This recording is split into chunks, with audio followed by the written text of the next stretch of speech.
মানুষ যদি বিবেক খাটায়, সামান্যতম ন্যূনতম বিবেক যদি কারো দিল, বিবেক বুদ্ধি বিবেচনা যদি কেউ খাটায়, কাজে লাগায়, তাইলে খোদার কসম সে আল্লাহর নাফরমানি করতে পারে না। এজন্য যত লোক নাফরমান পাপী, ওরা মূলত বিবেকহীন, ওরা বিবেকহীন, ওরা বিবেক শূন্য, ওরা মূলত জন্তু জানোয়ারের জিন্দেগি যাপন করে। যে জীবন আল্লাহর আনুগত্য করে না, খোদার হুকুম মানে না, ওই জীবন জানোয়ারের জীবন। হ্যাঁ, ওটাই সত্য, এটাই জিন্দেগি। যে জীবন মনের ইচ্ছা মতো চলে, যা মন চায় তা, এটা জানোয়ারের জীবন, এটা কুকুরের জীবন। কোরআন শরীফে আছে, আল্লাহ তাআলা বলেন ওয়াত্তাবা হাওয়াহু ফামাথালুহু কামাথালিল কালব। সূরা আরাফের মধ্যে আল্লাহ বলেন, মনের ইচ্ছা মতো যে চলে, আমার মনে যা চায় তা, কিসের নামাজ, কিসের আল্লাহ, কিসের রাসূল, কিসের কবর আখিরাত, হুজুরদের কথা বাদ দাও বেটা, আমার মনে যা চায় তা, আমার যখন যেটা ভাল লাগে এটাই করব। মন চাইলে ঘুমাবো, মন চাইলে সজাগ থাকবো, মন চাইলে হাসে, মন চাইলে কাঁদে। এই যার যখন যা মন চায় তাই করে, আল্লাহর বিধান, রাসূলের বিধান, কোরআনের বিধান যে অনুসরণ করে না, খোদার কসম আল্লাহ বলছে ফামাসালুহু কামাসালিল কালব, তার উদাহরণ আল্লাহ বলেন কুত্তার মতো। কুত্তার মতো, এটা কুত্তা, এটা কুত্তা। কামাসালিল কালব অর্থ হলো কুত্তা, কালবুন অর্থ কুত্তা, কুকুর। অতএব যে জীবনে সেজদা নাই, ওই জীবন কুকুরের জীবন।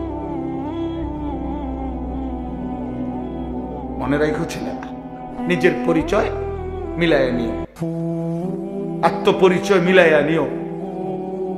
তুমি মানুষ না জানোয়ার, তোমার লোকে তুমি বুঝ করে নিও, অসুবিধা নেই। তোমার রাত তোমার কাছে, আমার রাত আমার কাছে, তোমার দিন তোমার কাছে, আমার দিন আমার কাছে, তুমি মিলাইয়া নিও। নিজের পরিচয় মিলাইয়া নেওয়া উচিত।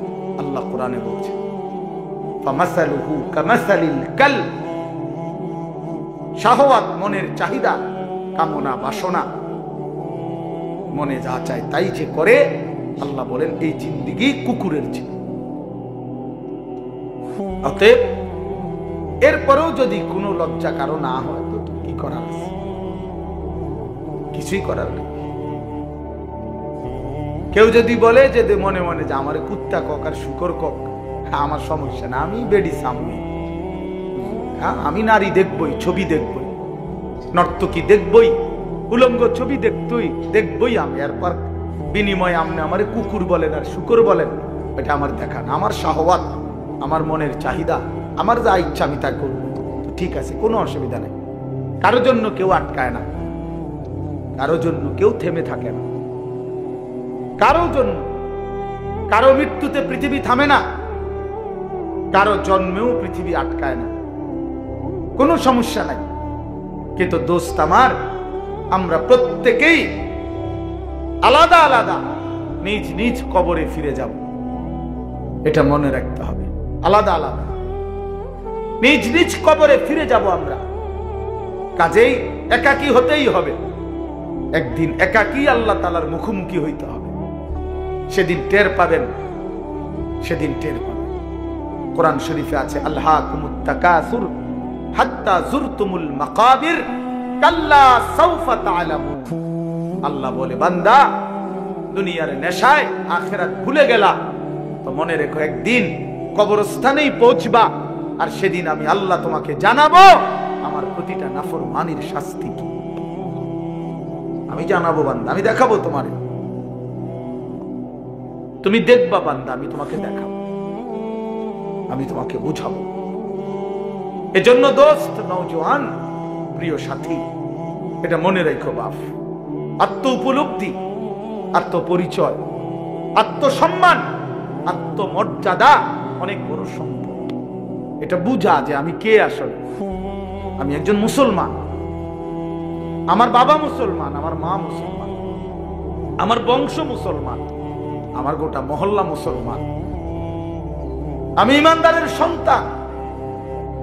অথচ আমি এক ওয়াক্ত নামাজ পড়ল না। 365 দিনে খোদার 1 বছরের কোনদিন ফজরের নামাজ পড়লো না। এটা মুসলমানের বাচ্চা, এটা মানুষের বাচ্চা, এটা জানোয়ার না তো জানোয়ারটা কেন? এ জানোয়ার না তো জানোয়ার কে তাইলে? কে জানোয়ার তাইলে?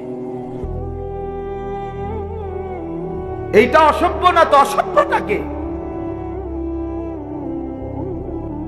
এটা না তো কে অসভ্য? তাইলে আল্লাহ কাকে বলছে কুত্তার মতো? কাকে আল্লাহ বলছে ইনহুম ইল্লা কাল আনআম? আল্লাহ বলছে মনের ইচ্ছা মতো যে চলে তার পরিচয় আর কিছুই নয়, শুধুই জানোয়ার, আনআম, চতুষ্পদ জন্তু। কাকে বলছে বাবা? এই মানুষ রূপী এই জানোয়ারদেরকে বলছে, যাদের জিন্দেগিতে সেজদা নাই, আল্লাহ নাই, আখিরাত নাই। কে মা, কে বাবা, কি ধর্ম, কে বানাইছেন, কিচ্ছুর খবর নাই। মোবাইল, নারী, ছবি, অশ্লীল দৃশ্য, অসৎ বন্ধুদের আড্ডা, হাসি ঠাট্টা, সারা রাত মোবাইলে উলঙ্গ ছবি দেখতেছে, সকাল 9টা 10টা পর্যন্ত ঘুমায় আছে। আহ হায় হায়, এটা বুঝি কোনো জিন্দেগি হইল? বা মানুষের জিন্দেগি তো এরকম হওয়ার কথা না। এক চতুষ্পদ জন্তু, এক রাস্তার কুকুরও তো এতক্ষণ ঘুমায় থাকে না। এক চতুষ্পদ জন্তু, জানোয়ারও তো এমন হয় না। এই জন্য বাপ এটা বোঝা উচিত। প্রিয় ভাই আমার, ছেলেরা আমার, কোনো একজনও যদি বুঝে থাকো তো তুমি মনে মনে হিসাব মিলাই, তোমার বন্ধুর লগে না, তুমি একা হিসাব মিলাইবা। আসলে আমি কে? কে আমাকে বানাইলেন? কেন বানাইলেন? আমি কোত্থেকে আসলাম? তিনি আমার কাছে যা চাচ্ছেন আমি তা করছি কিনা? আমি যা করছি আমার আল্লাহ তা চাচ্ছে কিনা? প্রতিদিন নিয়মিত যে মানুষগুলো মৃত্যুবরণ করে তারা কোথায় যায়? কে তাদেরকে নিয়ে যায়? কেউ তো মরতে চায় না, কিন্তু কেউ তো থাকতেও পারে না। কোন অদৃশ্য মালিক তাদেরকে নিয়ে যাচ্ছে। বন্ধু, এতটুকু বিবেক যদি না খাটাও, বাবাদেরকেও বলি, আপনিও যদি না খাটান, আখিরাত যদি না মিলান, কেমনে কবরে চাইবেন বাপ? কেমনে চাইবেন? খাট পালং আর সোফা ফার্নিচার বানাইয়া হিসাব মিলাই লেলেন, মানুষের দেখাইলেন খাট পালং সোফা, বিল্ডিং, দালান, টাইলস, জমি, গাড়ি। আহা বাবা, এগুলো কি মিলাইয়া গেলেন? এগুলো তো আপনার আগেও পৃথিবীতে ছিল, আপনার পরও থাকবে এই পৃথিবীতে, কিন্তু আপনি কবরে কি নিয়ে যাচ্ছেন? আল্লাহ নবী সাল্লাল্লাহু আলাইহি ওয়াসাল্লাম বলছেন, ইয়াতবাউল মাইয়িতা সালাসাতুন, কোন মৃত ব্যক্তির সাথে, লাশের সাথে কবরস্থান পর্যন্ত 3 জিনিস যায়। আহলুহু ওয়া মালুহু ওয়া আমালুহু, তার পরিবারের সদস্যরা সাথে যায়। কিছু সম্পদ, মাল, এই যে লাশের একটা খাটিয়া, আগরবাতি, একটা কাপড় ইত্যাদি ইত্যাদি, ছোটখাটো কিছু ঠুনকো মাল সামান্য, এগুলো সাথে যায়। আর আমালুহু, তার সারা জিন্দেগির আমল কর্মকাণ্ড, সেটাও তার সাথেই যায়। ফায়ারজিউ ইসনান ওয়া ইয়াবকা ওয়াহিদ, 2 জিনিস ফিরে আসে। এক, তার বংশধর, পরিবার, মহল্লাবাসী ফিরে আসে, এবং ওই খাট কাপড়গুলোও ফিরে আসে। আর শুধুমাত্র তার আমল, ভালো কিংবা মন্দ, ওইটাই তার কবরের সাথে থেকে যায়। এই জন্য দোস্ত, আমরা আমাদের 1 সেকেন্ড, 1 ঘন্টা, 1 মিনিট, একটা নিঃশ্বাস যেটা একবার করছে, এটা আর কোনোদিন আমরা হিসাবের বাহিরে আড়াল করতে পারবো না। কোরআনুল কারীমের মধ্যে আল্লাহ বলছেন, লা ইউগাদিরু সাগীরাতান ওয়ালা কাবীরাতান ইল্লা আহসাহা। এই ফেরেশতারা ডান কাঁধে বাম কাঁধের, ছোট থেকে ছোট, বড় থেকে বড়, জীবনের প্রতিটা স্পন্দন, প্রতিটা নিঃশ্বাস পর্যন্ত আল্লাহর কসম আমলনামার মধ্যে উঠায় রাখছে। 24 ঘন্টার 1টা মিনিট বাবা, ছেলেরা সবাইকে বলি, আমাকেও বলি, আড়াল করার কোনো সুযোগ নাই, কোনো সুযোগ নাই বন্ধু। কোন রাত, কোন দিন, কোন ঘন্টা, কোন মিনিট, সেকেন্ড আর কোন দিন আমার আড়াল করবার সুযোগ নাই আল্লাহর কাছ থেকে। এই জন্য আমরা যদি এটা না বুঝি বাবা, অনেক নওজোয়ান তোমরা চেহারা সুরত দেখলে বোঝা যায় বাপ কতদিন হয় নামাজ পড়ো না। আহ, তোমার মালিক রে এমন ভুলা কেমনে বললা? কোন মার ঘরে জন্ম নিলা? কোন বাবার ঘরে বড় হইলা? বাপেরই বা এত বড় বেইজ্জতি কেমনে করলা? মারে এত বড় অপমান কেমনে করলা? মা তো পরিচয় দিছে মুসলমান, বাবাও তো জানে তুমি মুসলমান, তুমি নিজেও তো জানো তুমি মুসলমান। মুসলমান এমন হয়, মুসলমান এমন হয় যে এক ওয়াক্ত নামাজ পড়তে মন চায় না, এটা মুসলমানের বাচ্চা। ঠিক মতো কখনোই পেশাব পায়খানা করে পাক পবিত্র শরীয়ত মতে হয় না, এটা মুসলমানের বাচ্চা।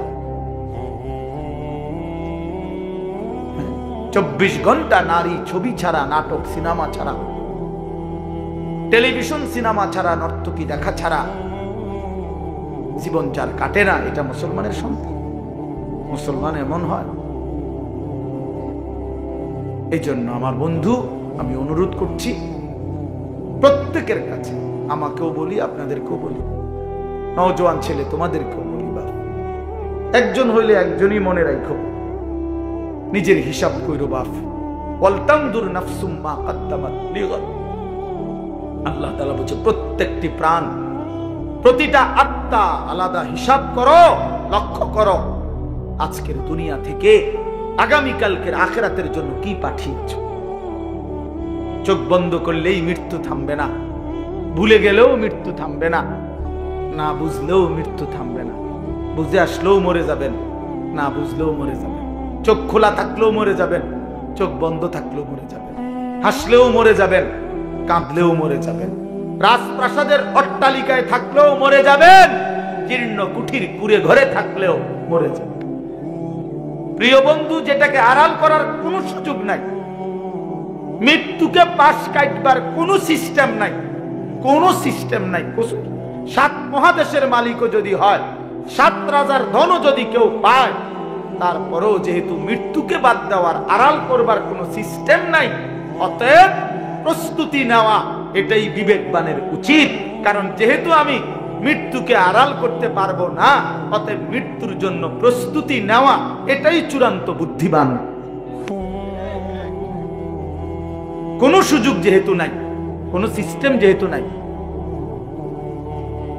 পৃথিবী সৃষ্টির শুরু থেকে আজ পর্যন্ত যেহেতু এমন কোনো সিস্টেম নাই, অতএব মরতেই হবে। হবে কিনা বাপ বলেন না সবাই, হবে কিনা? মরতেই হবে। এজন্য আখিরাতের প্রস্তুতি নেওয়া, কবরের প্রস্তুতি নেওয়া, পরকালের ফিকির করা, এটাই মুমিনের জিন্দেগি। মুসলমান তাকেই বলে, মুসলমান তাকেই বলে। ওই দেখেন ওই অপদার্থ কি করে, কত বড় অসভ্য দেখছেন, আবার হাসে বেয়াদব। এই বেয়াদব এমনই হয়, অসভ্য এমনই হয়। ওই যে বললাম শাহওয়াত, মনের চাহিদা, যে হুজুর তোমার বাপও যদি মানা করে, আমি তো কারো কথাই শুনি না, তুমি হুজুরের কথা শুনবো কিতাম, আমি তো জীবনে কারো কথাই শুনি না, আমার আবার হুজুর কি আর পাবলিক কি, আমি তো চলি আমার মতো করে। এই জিন্দেগি, এটাই জীবন। আপনি নিষেধ করবেন, শুনবেন, আমি তো আমার মতো চলি, আমার মতো চলি। আমি তো নিষেধ করছিলাম বাপ, আমি তো বলছি প্রথম যে আমি সুন্দর করে বললাম, বলছি কিনা? হ্যাঁ, অসংখ্য ছেলে পেলে বললাম না আজকে বাবা, তোমরা অগণিত ছেলে, তোমরা মনে করছো তোমরা অনেক সুখে আছো, কারণ মা বাবা পারিবারিক বন্ধন থেকে তোমরা মুক্ত। অর্থাৎ তোমাদের বাবা আর তোমাদেরকে ফেরাইবার জন্য সাহস করে না, তোমাদের মা আর তোমাদেরকে দিনদার বানাবার ফিকির ছেড়ে দিছে, মহল্লার বাসী ছেড়ে দিছে, তোমাদেরকে ছেড়ে দিছে বাপ। তোমরা এখন বন্ধুদের আড্ডায় ঘন্টার পর ঘন্টা, বাকি টাইম একাকী যখন হও, সারা রাত মোবাইল, তার মানে তোমার কোনো মা নাই, বাবা নাই, অভিভাবক নাই, কেউ তোমারে রাগ দিবে, ডাক দিবে, কেউ তোমারে ফিরাবে। আপন ঘরে ঘুমায়, মা বাপ জীবিত, কিন্তু একটা দিন চোখের পানিও পড়ে না, বলেও না।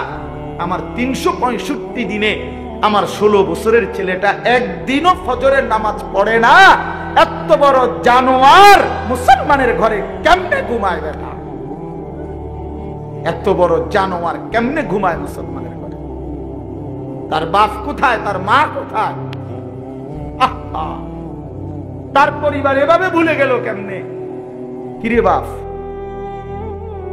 তোমার উপরে খোদার কি পরিমাণ লানত করছে বেটা, এই জন্য কেউ তোমারে আর ডাকে না।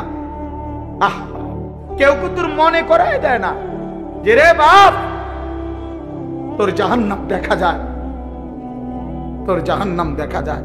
কেউ মনে করায় না, ছেলে পেলে দেখে কেউ মনে করায়।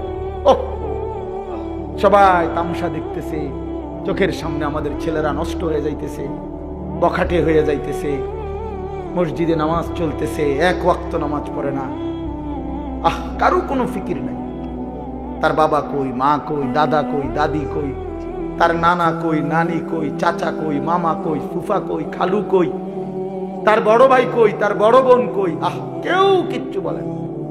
হেইতে হেইতের মতো হাসে, লাফায়, চুল রাখে তার ইচ্ছা মতো, প্যান্ট পরে তার ইচ্ছা মতো, দুপুরে খানা বিকালে খায়, বিকালের খানা রাইতে খায়, সারা রাত, রাতের 3টা বাজে দেখবেন মোবাইলে ছবি দেখতেছে, ভোরবেলা 9টা বাজে গেছে, ঘুম থেকে উঠতেছে না।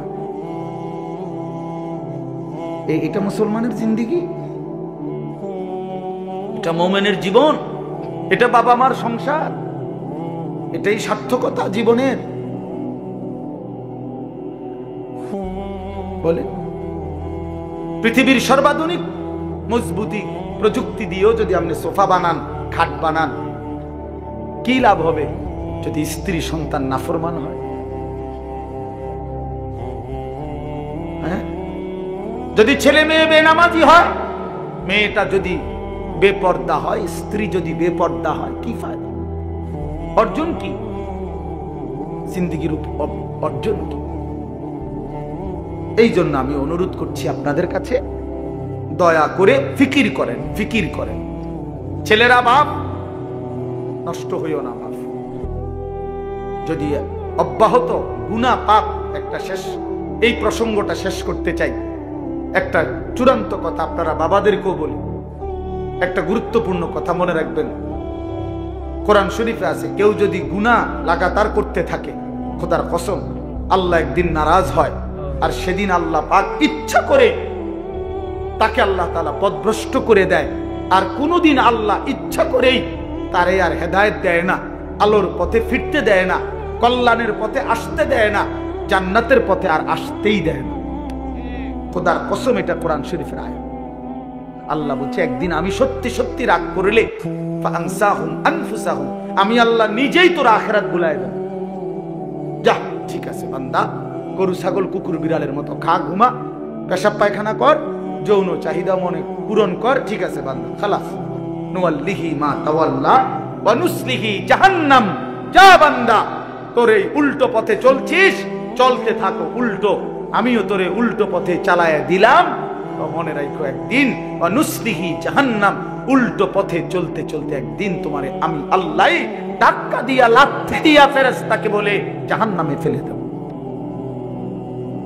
জাহান্নামে ফেলে দেব। হ্যাঁ, কোরআন শরীফে আছে, আল্লাহ বলবে হাসরের ময়দানে ফেরেশতাদেরকে, ফেরেশতারা আমার নাফরমান বান্দাদেরকে খুজুহু ফাগুল্লু, ওদেরকে ধর, এই ফেরেশতা ধরো, আর ফাগুল্লুহু, বেঈমান বান্দাগুলো, নাফরমান গুলারে বাঁধো, টাইট করে বাঁধো। বাঁধার পরে বলবে সুম্মাল জাহিমা সাল্লু, এবার জাহান্নামের মধ্যে ছুঁড়ে মারো। একটা একটা লাথি দিবা, এক এক লাথিতে যেন গিয়ে জাহান্নামে পড়ে, ত্রাম করে মারো না। দেখ লাথি দাও। তুমি দেখো কোরআন শরীফ, কোরআন শরীফ সূরা আল হাক্কা, এই সূরা সুম্মা ফি সিলসিলাতিন যারউহা ৭০ যিরাআন ফাসলুকুহ।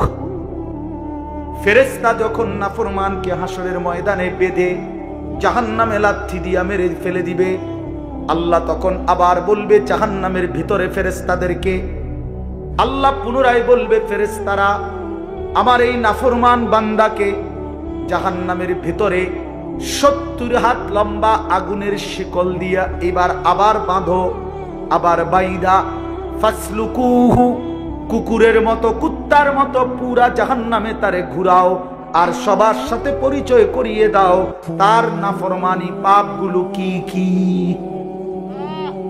খোদার কসম এটা কোরআন শরীফের আয়াত।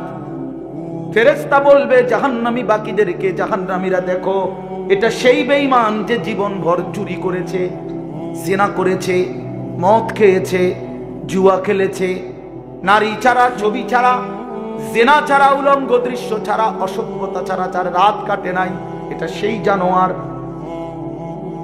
ফাসলুকুহু অর্থ এটা আল্লাহ বলবে, বেটা আল্লাহ বলবে কুত্তার মতো তারে জাহান্নামে ঘুরাও আর সবাইরে দেখাও, সবার সাথে পরিচয় করিয়ে দাও, তার পাপের কথা বলে দাও। নাউযুবিল্লাহ। কি বাপ, কি মনে করছো তোমরা? খামখেয়ালি না? খামখেয়ালি। কি মনে করছো দোস্ত? জীবন মানে এখানেই শেষ? ইন হিয়া ইল্লা হায়াতুনা দুনিয়া। আল্লাহ কোরআনে বলছে কাফের বেঈমানদের বক্তব্য হলো জীবন মানে শুধুই দুনিয়া, নামুতু ওয়া নাহইয়া, এখানেই মৃত্যু, এখানেই জীবন। ওমা নাহনু বিমাবউসিন। আল্লাহ বলে আরে কাফেররা বলে আর কোনোদিন কোথাও উঠতে হবে না, হাসরের ময়দান হবে না, এটা তো কাফেরের কথা, বেঈমানের কথা। মুসলমান তো কথা ভাবতে পারে না, ভুলতে পারে না। ইমানদার না আমরা? তুমি না ভাইয়া মুসলমান, তো তুমি এক ওয়াক্ত নামাজ পড়ো না কেমনে বাপ? আল্লাহকে এমন ভোলা কেমনে ভুললা? আখিরাত এমন ভুলা কেমনে ভুলে গেলা? যেই বোন আজকে মা, যেই বিবি আজকে 20 বছর ধরে বেপর্দা, ওই বেপর্দা অসভ্য নারী, ওরে জিজ্ঞাসা করেন তুমি না মুসলিম নারী মা? এই বোন তুমি না মুসলমান বোন, তুমি আল্লাহকে এইভাবে ভুলে গেলা কেন? মুসলমানের জন্য বেপর্দা হওয়া না হারাম? কথা বলেন না কেন? তো তুমি ভুলে গেলা কেন? কেমনে ভুলে গেলা? এই জন্য আমি অনুরোধ করছি আমরা প্রত্যেকেই ফিকির করে ইনসাফের সাথে ভাবে। ছেলেরা বাপ, আমি শক্ত কথা বলছি, আমি জানি আমি অনেক শক্ত করেই বললাম বাবা, আমি তোমার পরিবর্তন চাই, আমি তোমার জিন্দেগির সৌন্দর্য চাই। কিশোর নওজোয়ান, তোমরা যদি চরিত্রহীন হও, তোমরা যদি নারীর আসক্ত হও, মদ জুয়ার আসক্ত হও, তোমরাই যদি এক ওয়াক্ত নামাজ পড়তে মন না চায়, প্রিয় নওজোয়ান, আগামীর ইসলামের জন্য লড়বে কে? বলো বাপ, কালেমার জন্য লড়বে কে? ইসলামের জন্য জীবন বাজি রাখবে কে? তাই আমার নবী সাল্লাল্লাহু আলাইহি সাল্লামের সেই দাঁত ভাঙ্গা ইসলাম, তায়েফের রক্ত মাখা ইসলাম আমরাই আমাদের হাতে ফেলে দিলাম, আমরাই ছুড়ে দিলাম। আমাদের নবীকে আমরা বলে দিলাম আপনার তায়েফের রক্ত আমরা ভুলে গেছি, আপনার উহুদের দান দান শহীদ করা রক্ত আমরা ভুলে গেছি, আপনার সেই পেটে পাথর বাঁধা ক্ষুধার কষ্ট আমরা ভুলে গেছি। আমরা আপনাকে চাই না, আমরা ইহুদি খ্রিস্টান বেঈমান ফুটবল ক্রিকেটের খেলোয়াড় কিংবা মোবাইলের কোনো নারী নর্তকী, তাকে নিয়েই আমরা পড়ে আছি।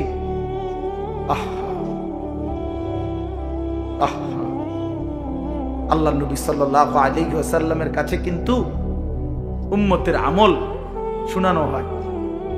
মদিনার রওজা পাকে নবী সাল্লাল্লাহু আলাইহি ওয়াসাল্লাম তো হায়াতুন নবী, তিনি তো জীবিত, জানেন না এটা? কথা বলেন না কেন? তিনি তো কি হায়াতুন নবী, তিনি তো জীবিত, সেখানে সশরীরে জীবিত, সশরীরে জীবিত।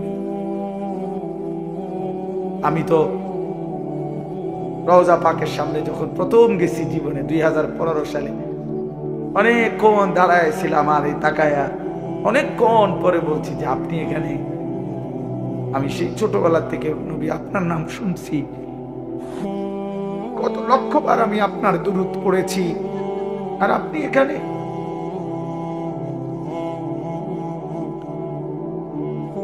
তো আল্লাহ নবী সাল্লাল্লাহু আলাইহি সাল্লামের কাছে উম্মতের আমলনামা শোনানো হয়, ফেরেশতারা শোনায়, আপনার উম্মতের আনিস আজ 1 সপ্তাহ যাবতই করেছে।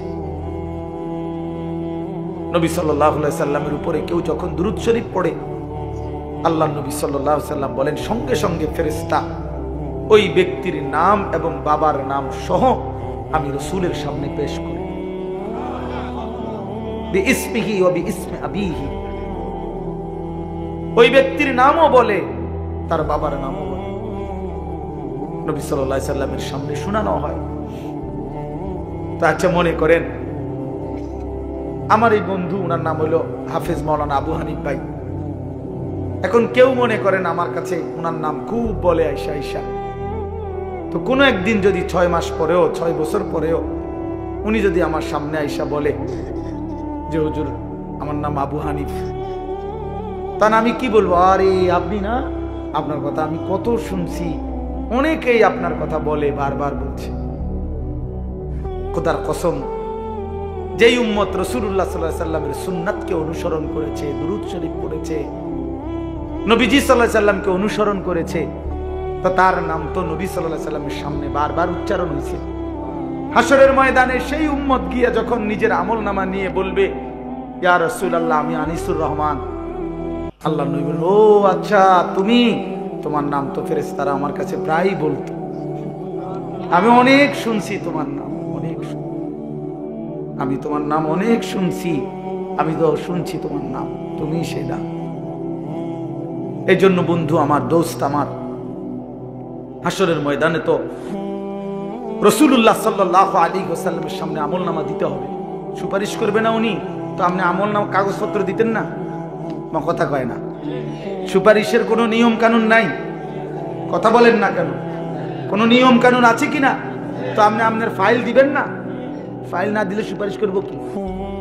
তা আপনি যখন নিজের আমলনামা দিবেন, আল্লাহ নবী সাল্লাল্লাহু আলাইহি সাল্লামের হাতে, আমার বাপ আমার নওজোয়ান নবী যখন চোখ বিলায় দেখবে 30 বছর সুদের লেনদেন, 30 বছর টানা মিথ্যাই বলেছে, 30 বছর ধরে প্রতিদিন গালিয়ে দিছে, 30 বছর ধরে তার স্ত্রী বেপর্দা, 30 বছর ধরে প্রতিদিন ঘরে রঙিন টেলিভিশনে নাচ গান সিনেমা নাটক নর্তকীর ছবি চলছে, 365 দিনের এক একটা বছরে কোনোদিন ফজরের নামাজ পড়ে নাই, এগুলো কি আমলনামার মধ্যে লেখা থাকবে না?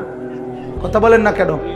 আল্লাহর কসম নবীজি, আমরা উর্দু কিতাবে পড়ছি, নবী তখন এরকম আমলনামা উম্মতের দেখে খোদার কসম নবীজি হাসরের ময়দানে চোখের পানি ফেলে দিবে, কাঁদবে, আর আল্লাহর নবী বলবে উম্মত আমি সেই নবী, 23টা বছর যে আমি তোদের জন্য কেঁদেছিলাম, এশার নামাজের পরে দাঁড়াইছি ফজরের আজান পর্যন্ত, এক দাঁড়ানোতে চোখের পানি ফেলছি, আর তোদের জন্য আমি আল্লাহর কাছে গুনাহ মাফ চাইছি।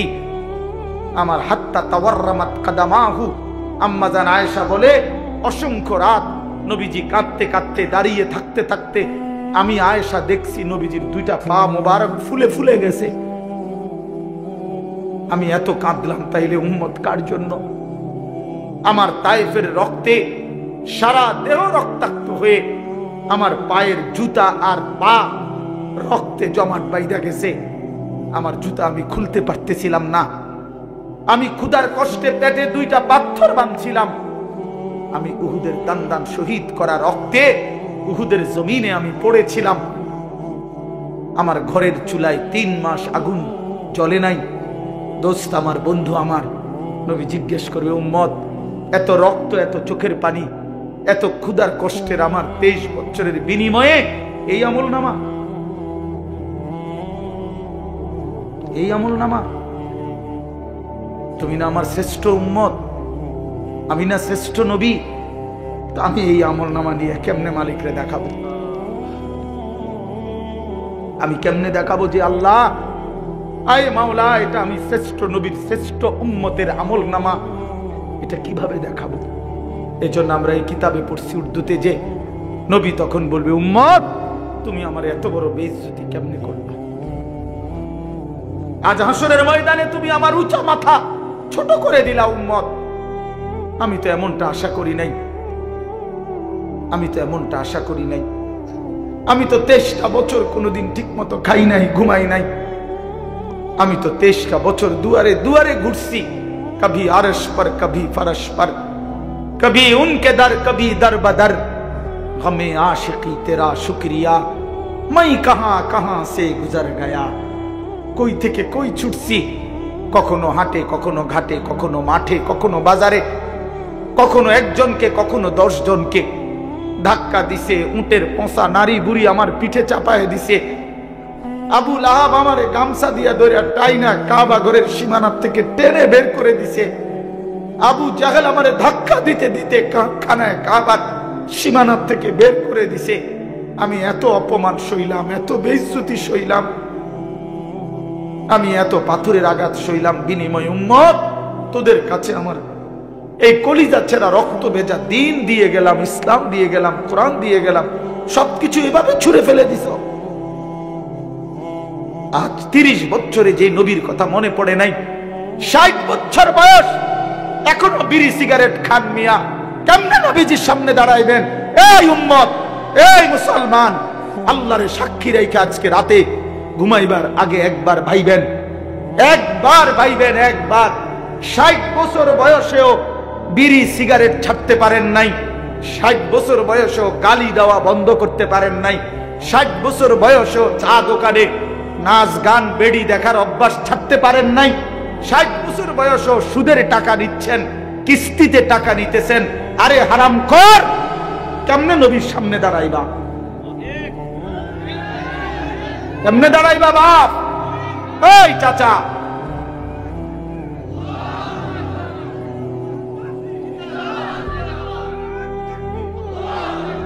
কেমনে দাঁড়াইবা বাপ? কেমনে দাঁড়াইবা? চাচা কেমনে দাঁড়াইবেন? কি মনে করছেন সুপারিশ? হাসরের ময়দানে নবীর সুপারিশ কি মামুর বাড়ি নাকি? এটা সাহাবন মনে করছেন আপনি? হ্যাঁ, আপনি কি ভাবছেন এটা? আপনি বিড়ি খাইতে খাইতে বেহেশতে যাবেন গা? হ্যাঁ, আপনি সুদ খাইতে খাইতে বেহেশতে যাবেন গা? আপনি কিস্তি উড়াইতে উড়াইতে বেহেশতে যাবেন গা? খামখেয়ালি মনে করছেন এটা? আখিরাত খামখেয়ালি? খোদার কসম, কোরআন শরীফে আছে ১৪ লক্ষ আম্বিয়া, আদম থেকে নবী মুহাম্মদ সাল্লাল্লাহু আলাইহি সাল্লাম পর্যন্ত হাসরের ময়দানের ভয়ে দিবানিশি কাঁদছে। এমন কোন নবী নাই, এমন কোন নবী নাই হাসরের ময়দানে কাঁদছে, হাসরের ময়দানের ভয়ে কাঁদে নাই। এমন কোন সাহাবী নাই যারা হাসরের ময়দানের ভয়ে কাঁদে নাই। এমন কোন আউলিয়া নাই যারা হাসরের ময়দানের ভয়ে কাঁদে নাই। নালে আউলিয়া কেরাম কাঁদছে কি লেগে? বাতের লেগে, চিরা বই বনের লেগে কাঁদছে কিসের জন্য? আল্লাহ হাসরের ময়দানে মাফ করে দিয়েন, আখিরাতে মাফ করে দিয়েন, কবরের আযাব মাফ করে দিয়েন, এই জন্য কাঁদে নাই। তো ওনারা কাঁদলেন কেন? ওনারা কাঁদলেন কেন? 24 ঘন্টা নেক আমল করার পরেও 5 ওয়াক্ত নামাজ পড়লেন, হালাল হারাম বাইসা চললেন, বউ বাচ্চারে পর্দা পুশিদায় রাখলেন। এত কিছুর পরেও সমস্ত আম্বিয়া কেন কাঁদলেন? সমস্ত সাহাবা কেন কাঁদলেন? সমস্ত আউলিয়ায়ে বুজুর্গানে দ্বীন কেন কাঁদেন? কেন কাঁদেন আপনি বুঝেন না? হাসরের ময়দান খামখেয়ালি? কথা বলেন না কেন? ওনারা কাঁদে আমল করার পরে, আর এবড়া সাদওয়ানে বইয়া বইয়া গপ মারে, এবড়া লম্বা লম্বা কথা কয় সাদওয়ানে, অমুকের ইমান নাই, তমুকের আকীদা বালা নাই, অমুকের। আরে বাপরে, সাদওয়ানে বইয়া বিড়ি খাইতে খাইতে কয় ভালো মানুষ তো নাই করতে না। না চাচা, ভালো মানুষ থাকবো করতে? ভালো মানুষের শেষ ব্যক্তি তো আমনে, পৃথিবীর সর্বশেষ ভালো ব্যক্তি তো আমনে। এই যে বিড়ি খাই না কাকু, আমনেই শেষ ভালো। এই আমনে আরি যে বেটার কাছে বিড়ির গন্ধে কাছে যাওয়া যায় না, আমনে পৃথিবীর সর্বশেষ ভালো ব্যক্তি। কোনো কারণে পৃথিবীতে আমনে যদি মরে যান তো কিয়ামত সাথে সাথে ইসরাফিল ফু দিয়ে, কারণ এরপরে আর ভালো মানুষ আইব করতে। এবারেই তো সাদওয়ানে বইয়া সিদ্ধান্ত দিয়ে দিছে ভালো মানুষ তো নাই করতে। টেলিভিশন চায়, টেলিভিশনের দিকে তাকায় তাকায় কয় আস্তাগফিরুল্লাহ আস্তাগফিরুল্লাহ। কি তো কি শুরু হইলো দেশটার মধ্যে? আমি বলছি একদিন রে চাচা, আপনি যেটি চাইতে আছেন এটি শুরু হয়েছে আর কি শুরু হয়েছে মানে নাটক শুরু হয়েছে, সিনেমা শুরু হয়েছে, আর বেডির নাচ শুরু হয়েছে, আর কি তা এটা নিয়ে আস্তাগফিরুল্লাহ। টেলিভিশনের দিকে চাইয়া চাইয়া নিয়ে আস্তাগফিরুল্লাহ।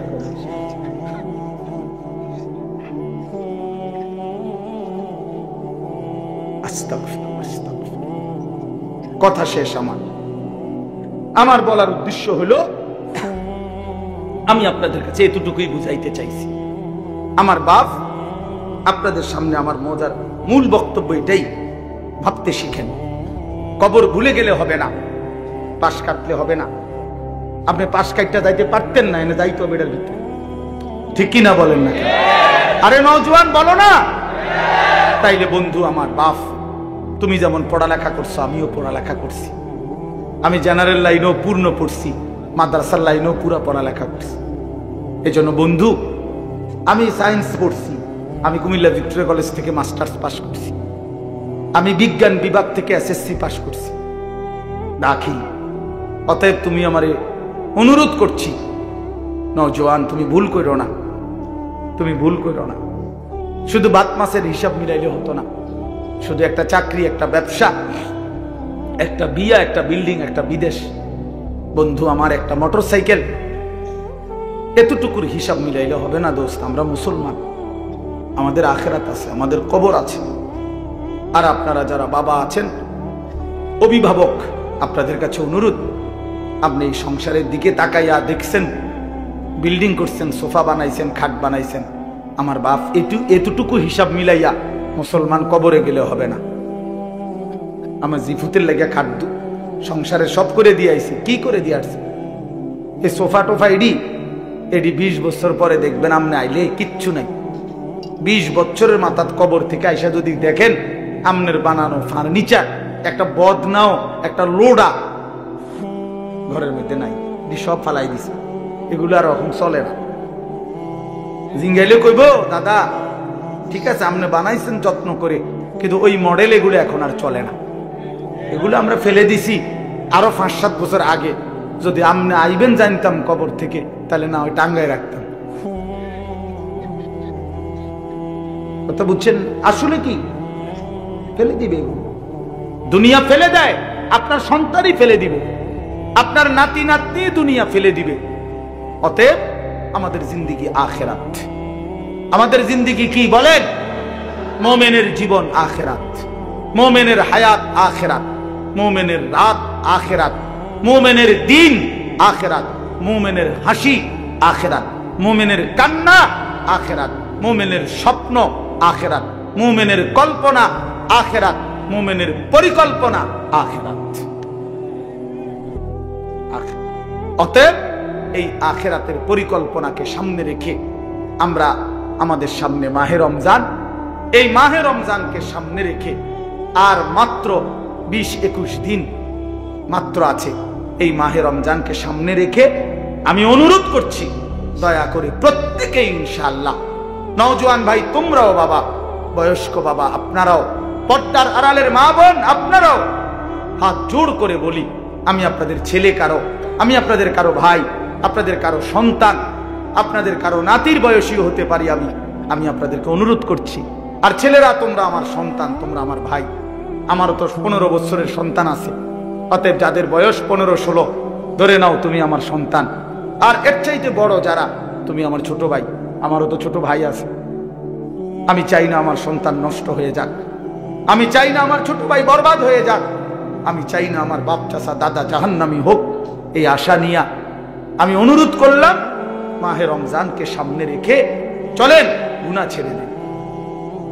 হিম্মত করি বাপ, ছেলেরা বলো না বাবা, একটা মজবুত সিদ্ধান্ত নিয়া নারী ছবি, অশ্লীলতা, মোবাইলের আসক্তি, নারীর আসক্তি, মদ জুয়া, নাচ গান বন্ধু ছেড়ে দাও। হিম্মত করো, তুমি পারবা ইনশাআল্লাহ, তুমি পারবা।